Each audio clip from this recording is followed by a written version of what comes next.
لله والصلاة والسلام على مولانا رسول الله وآله وصحبه.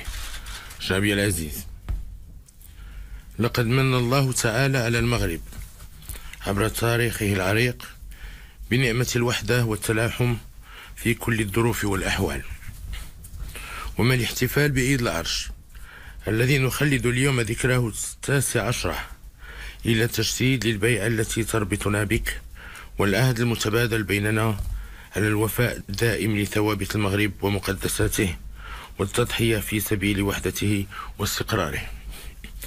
فكان هذا العهد بين ملوك هذا الوطن وأبنائه وما يزال بمثابة الحصن المنيع الذي يحمي المغرب من مناورات الأعداء من مختلف التهديدات، كما مكننا من تجاوز الصعاب ومن تحقيق العديد من المكاسب والمنجزات التي نعتز بها في ظل الوحدة والأمن والاستقرار. فالمغرب هو وطننا وهو بيتنا المشترك، ويجب علينا جميعا أن نحافظ عليه ونساهم في تنميته وتقدمه. إن الوطنية الحقة تعزز الوحدة والتضامن، وخاصة في المراحل الصعبة، والمغاربة الأحرار لا تؤثر فيهم تقلبات الظروف رغم قساوتها أحيانا، بل تزيدهم إيمانا على إيمانهم وتقوي عزمهم على مواجهة الصعاب ورفع التحديات. وإني واثق أنهم لن يسمحوا لدعاة السلبية والعدمية وبائعي الأوهام باستغلال بعض الاختلالات للتطاول على أمن المغرب واستقراره أو لتبخيس مكاسبه ومنجزاته، لأنهم يدركون أن الخاسر الأكبر من إشاعة الفوضى والفتنة هو الوطن والمواطن على حد سواء. وسنواصل السير معا والعمل سويا لتجاوز المعيقات الظرفية والموضوعية وتوفير الظروف الملائمة لمواصلة تنفيذ البرامج والمشاريع التنموية وخلق فرص الشغل وضمان العيش الكريم. شعبي العزيز، إن تحقيق المنجزات وتصحيح الاختلالات ومعالجة أي مشكل اقتصادي أو اجتماعي يقتضي العمل الجماعي والتخطيط والتنسيق بين مختلف المؤسسات والفاعلين، وخاصة بين أعضاء الحكومة والأحزاب المكونة لها.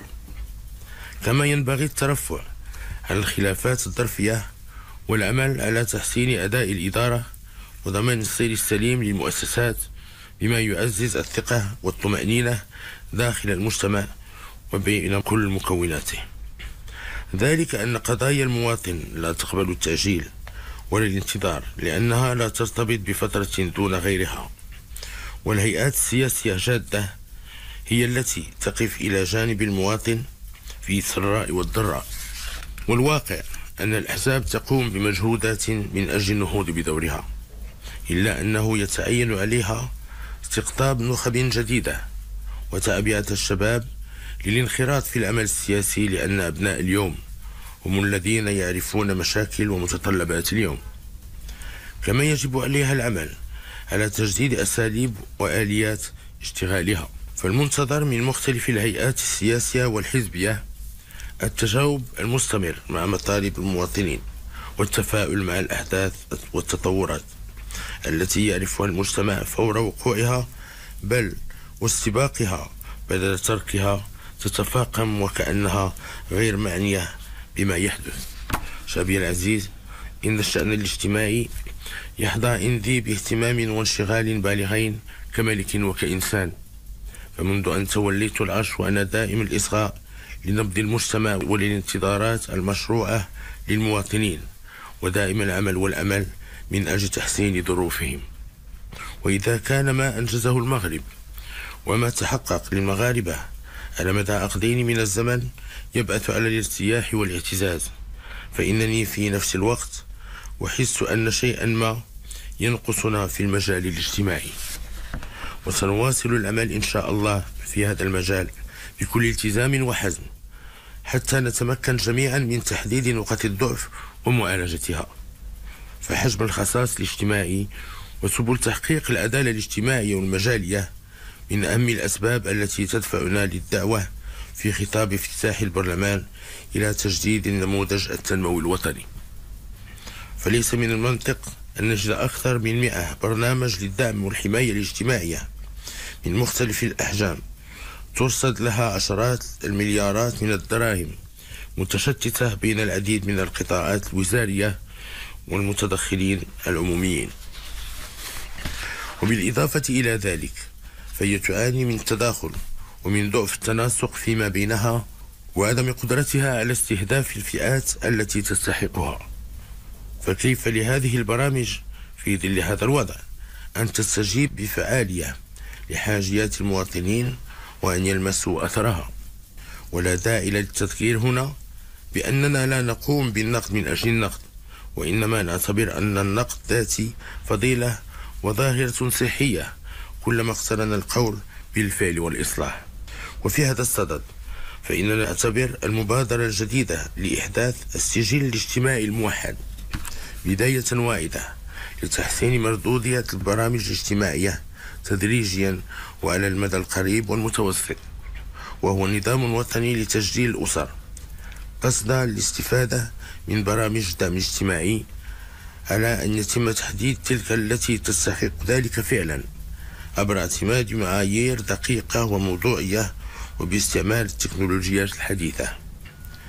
إن الأمر يتعلق بمشروع اجتماعي استراتيجي وطموح يهم فئات واسعة من المغاربة، فهو أكبر من أن يعكس مجرد برنامج حكومي لولاية واحدة أو رؤية قطاع وزاري أو فاعل حزبي أو سياسي.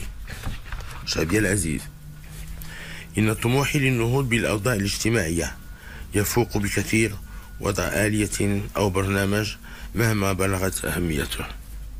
لذا أدعو الحكومة وجميع الفاعلين المعنيين للقيام بإعادة هيكلة شاملة وعميقة للبرامج والسياسات الوطنية في مجال الدعم والحماية الاجتماعية، وكذا رفع اقتراحات بشأن تقييمها، وهو ما يتطلب اعتماد مقاربة تشاركية وبعد النظر والنفس الطويل والسرعة في التنفيذ أيضا، مع تثمين المكاسب والاستفادة من التجارب الناجحة.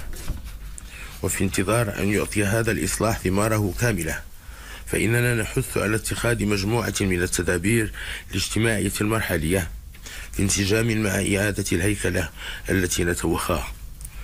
وإني أدعو الحكومة إلى الانكباب على إعدادها في أقرب الآجال وإطلاع على تقدمها بشكل دوري، وحتى يكون الأثر مباشرا وملموسا فإني أؤكد على التركيز على المبادرات المستعجلة في المجالات التالية: أولا، إعطاء دفعة قوية لبرامج دعم التمدرس ومحاربة الحظر المدرسي ابتداء من الدخول المدرسي المقبل، بما في ذلك برنامج تيسير للدعم المالي للتمدرس والتعليم الأولي والنقل المدرسي والمطاعم المدرسية والداخليات، وكل ذلك من أجل التخفيف من التكاليف التي تتحملها الأسر ودعمها في سبيل مواصلة أبنائها للدراسة والتكوين.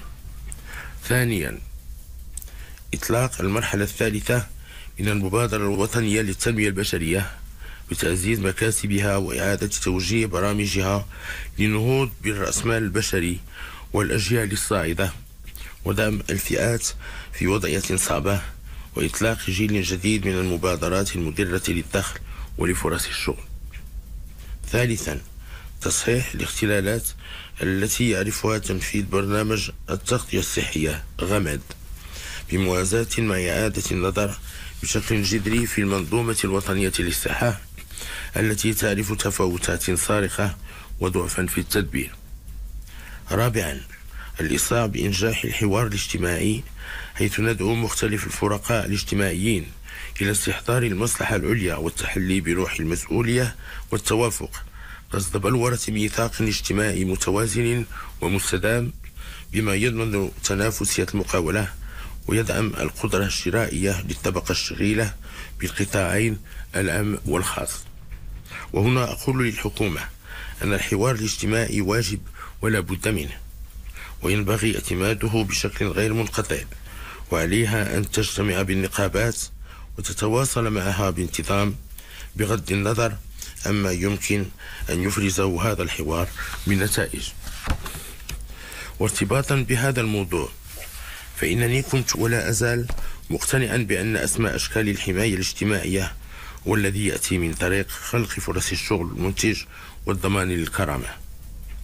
والواقع أنه لا يمكن توفير فرص الشغل أو إيجاد منظومة اجتماعية أصلية ولائقة إلا بإحداث نقلة نوعية في مجالات الاستثمار ودعم القطاع الإنتاج الوطني. ولهذه الغاية فإنه يتعين على الخصوص العمل على إنجاح 3 أوراش أساسية. أولها إصدار ميثاق اللا تمركز الإداري داخل أجل لا يتعدى نهاية شهر أكتوبر المقبل، بما يتيح للمسؤولين المحليين اتخاذ القرارات وتنفيذ برامج التنمية الاقتصادية والاجتماعية في انسجام وتكامل مع الجهوية المتقدمة. وثانيها الإسراع بإخراج الميثاق الجديد للاستثمار وبتفعيل إصلاح المراكز الجهوية للاستثمار وتمكينها من الصلاحيات اللازمة للقيام بدورها، مثل الموافقة على القرارات بأغلبية الأعضاء الحاضرين عوض الإجماع المعمول به حاليا، وتجميع كل اللجان المعنية بالاستثمار في لجنة جهوية موحدة، وذلك لوضع حد للعراقيل والتبريرات التي تدفع بها بعض القطاعات الوزارية. وثالثها اعتماد نصوص قانونية تنص من جهة على تحديد أجل أقصاه شهر لعدد من الإدارات للرد على الطلبات المتعلقة بالاستثمار، مع التأكيد على أن عدم جوابها داخل هذا الأجل يعد بمثابة موافقة من قبلها. ومن جهة ثانية على أن لا تطلب أي إدارة عمومية من المستثمر وثائق أو معلومات تتوفر لدى إدارة عمومية أخرى، إذ يرجع للمرافق العمومية التنسيق فيما بينها وتبادل المعلومات بالاستفادة مما توفره المعلوميات والتكنولوجيات الحديثة. وإننا نتوخى أن تشكل هذه الإجراءات الحاسمة حافزا قويا وغير مسبوق للاستثمار وخلق فرص الشغل وتحسين جودة الخدمات التي تقدمها للمواطن، والحد من التماطل الذي ينتج عنه السقوط في الرشوة كما يعرف ذلك جميع المغاربة. كما ستشكل دافعا لإصلاح الإدارة تمكن من تفعيل مبدأ المحاسبة والوقوف على أماكن التعثر التي تعاكس هذا الإصلاح. ويتعين العمل على جعل هذه الإجراءات أمرا واقع فيما يخص مجال الاستثمار، على أن يتم تعميمها على كافة علاقات الإدارة مع المواطن، غير أن النصوص مهما بلغت جودتها تبقى رهينة بمدى جدية والتزام كل مسؤول إداري بحسن تطبيقها. كما نؤكد على ضرورة تحيين برامج المواكبة الموجهة للمقاولات بما في ذلك المتعلقة بتسهيل ولوج التمويل وبالرفع من إنتاجيتها وتأهيل مواردها البشرية. ويبقى الهدف المنشود هو الارتقاء بتنافسية المقاولة المغربية وبقدرتها على التصدير وخلق فرص الشغل، ولا سيما منها المقاولات الصغرى والمتوسطة التي تستدعي اهتماما خاصا لكونها تشكل 95% من النسيج الاقتصادي الوطني. ذلك أن المقاولة المنتجة تحتاج اليوم إلى مزيد من ثقة الدولة والمجتمع لكي يستعيد الاستثمار مستواه المطلوب ويتم الانتقال من حالة الانتظار السلبية إلى المبادرة الجادة المشبعة بروح الابتكار. فاستعادة الحيوية والاقتصادية تظل مرتبطة بمدى انخراط المقاولة وتجديد ثقافة الأمان واستثمار المؤهلات المتعددة التي يتيحها المغرب مع استحضار رهانات التنافسية الدولية بل والحروب الاقتصادية أحيانا. شعبي العزيز، إن حرصنا على النهوض بالأوضاع الاجتماعية ورفع التحديات الاقتصادية لا يعادله إلا عملنا على الحفاظ على الموارد الاستراتيجية لبلادنا وتثمينها، وفي مقدمتها الماء، اعتبارا لدوره الرئيسي في التنمية والاستقرار. قال تعالى: وجعلنا من الماء كل شيء حي. صدق الله العظيم. فالمخطط الوطني للماء يجب أن يعالج مختلف الإشكالات المرتبطة بالموارد المائية خلال 30 سنة قادمة. كما أن الحكومة والمؤسسات المختصة مطالبة باتخاذ تدابير استعجالية وتعبئة كل الوسائل لمعالجة الحالات الطارئة المتعلقة بالنقص في تزويد السكان بالماء الصالح للشرب وتوفير مياه سقي المواشي خاصة في فصل الصيف. ولهذه الغاية ما فتئنا نؤكد على ضرورة مواصلة سياسة بناء السدود التي يعد المغرب رائدا فيها، وقد حرصت على السير على هذا النهج، حيث تم بناء 30 سدا من مختلف الأحجام خلال 18 سنة الماضية. شعبي العزيز، إن المغرب بماضيه وحاضره ومستقبله أمانة في أعناقنا جميعا.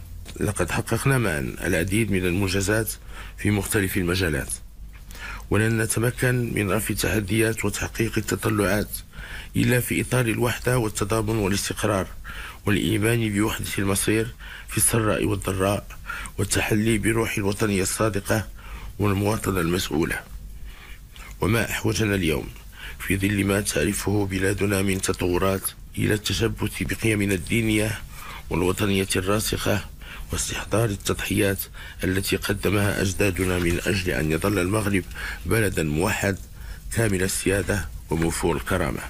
ولا يسعنا في هذا المقام إلا أن نستحضر بكل إجلال وإكبار لأرواح الطاهرة لشهداء المغرب الأبرار، وفي مقدمتهم جدنا ووالدنا المنعمان جلالة الملك محمد الخامس وجلالة الملك حسن الثاني أكرم الله مثواهما.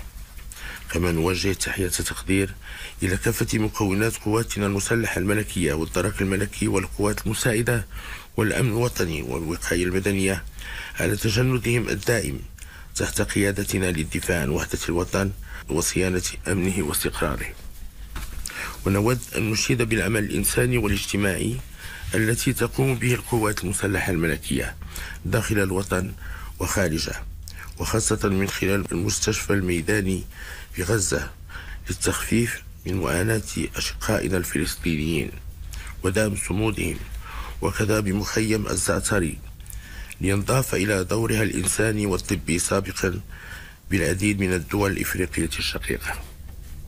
وستجدني شعبي العزيز كما عهدتني دائما خديمك الأول الحريص على الإنصات لانشغالاتك والتجاوب مع مطالبك والمؤتمن على حقوقك ومقدساتك. قال تعالى: ومن يتق الله يجعل له مخرج ويرزقه من حيث لا يحتسب. صدق الله العظيم، والسلام عليكم ورحمة الله تعالى وبركاته.